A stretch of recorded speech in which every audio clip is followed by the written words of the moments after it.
what comes into our minds when we think about God is the most important thing about us. That's from A.W. Tozer, 20th century writer. He said, the most important thing about you is what you think of, what you picture when you think of God. Do you picture an old man with a beard up in heaven with lightning bolts, sort of like what The Simpsons describes? Do you picture a school teacher who is maybe a little bit firm and a little bit kind? Do you picture a sort of like a government official who has a whole bunch of rules that he just chucks out, even though they're somewhat vague? What do you picture when you think of God? The reason that is so important is because the way that you picture God will shape the way that you respond to Him. Today's psalm is probably the most famous psalm in the Bible, Psalm 23. And Psalm 23 pictures God as a loving, caring, providing shepherd who takes care of his sheep. So let's have a look at Psalm 23. The Lord is my shepherd, I lack nothing.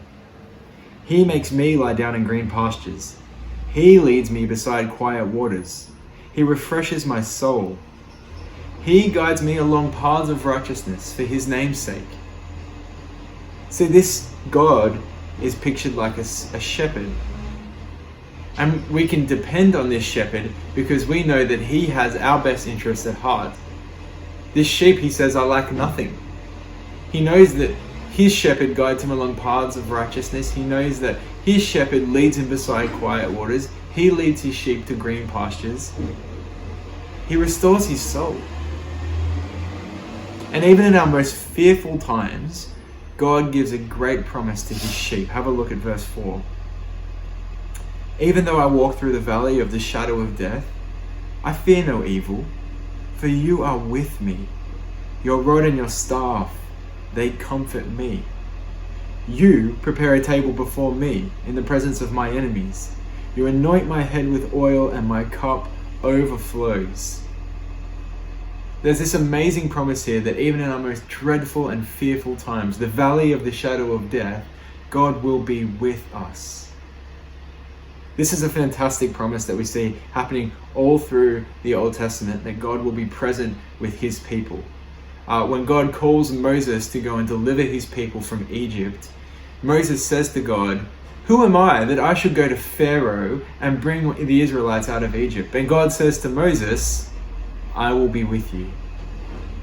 And then when you go to the book of Judges and you read about Gideon, Gideon stands before God and he says, pardon me, but how can I save Israel? My clan is the weakest in Manasseh and I am the least in my family. He's afraid.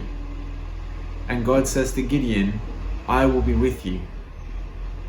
God promises to be with his people in their most fearful times. And this Old Testament theme finds its great fulfillment in the person of Jesus. Jesus comes along and he's introduced to us in the book of Matthew as Emmanuel, which means God with us. God has taken on human form and he dwells with us. At the end of Matthew's gospel, the last thing that Jesus says to his people is, surely I will be with you always, to the very end of the age. And so we know that even in our most fearful times, God will be present with us because he is our loving shepherd, and his rod and his staff are a comfort to us.